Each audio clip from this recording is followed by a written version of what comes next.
here we are, Flax Street, where the road has been closed, and we're just about to run out. How terrible!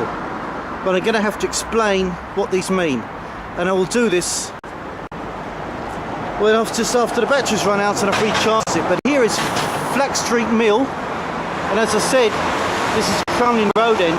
We used to have an army camp at the top, and we used to do foot patrols in the Ardoyne. Behind there's the Ardoyne in 1980, and it's now all blocked off. Obviously it's part of a sectarian wall thing, and there's a door with the lock and everything like that. But I'll explain this. This is the Ardoyne flag.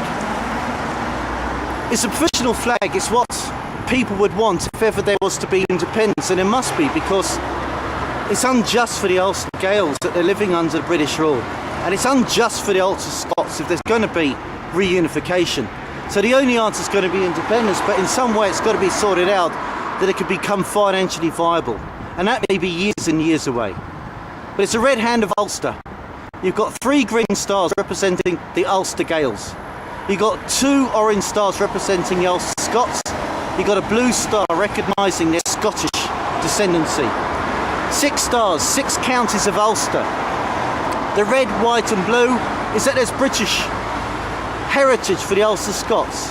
The orange, white and green is the Irish connection for the Ulster Gaels. The Ulster Gaels see themselves as Irish.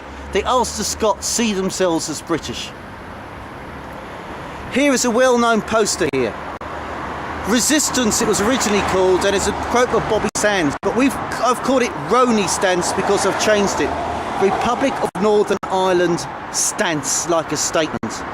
The figure with the machine gun armalite reminds us what suffering and terrible history there has been, and I hope that they never will get there again.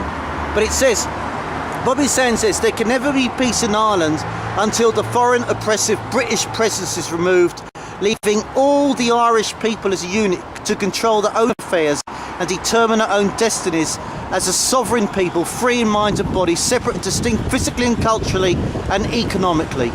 Bobby Sands, 1954 to 1981. Now all I've changed is the word Irish to Northern Ireland people, because in that context at that time, Bobby Sands wrote that, and he wrote that while he was in jail on his first day of keeping a diary whilst on hunger strike, and he was very, very protective, selective, supporting his own people. He didn't consider at that time the Ulster Scots.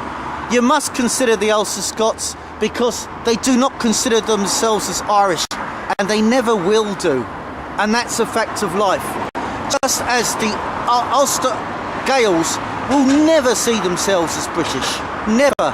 You've got 2 peoples, and that's why there will never be peace until the British Crown and government are removed, leaving all the Northern Ireland people, the Ulster Gaels and the Ulster Scots, to control their own affairs and determine their own destinies as a sovereign people. Free in mind and body, separate and distinct physically, culturally and economically. It's got to be. There is no other way. Otherwise you're always going to have tension. There's peace at the moment, and that's comfortable at the moment, and people are seeing what happened, but it ain't going to last forever. It can't last forever. Anyway, this is the Republic of Northern Ireland, which lives in the hearts and minds of people. It is not an organisation. It is not an entity.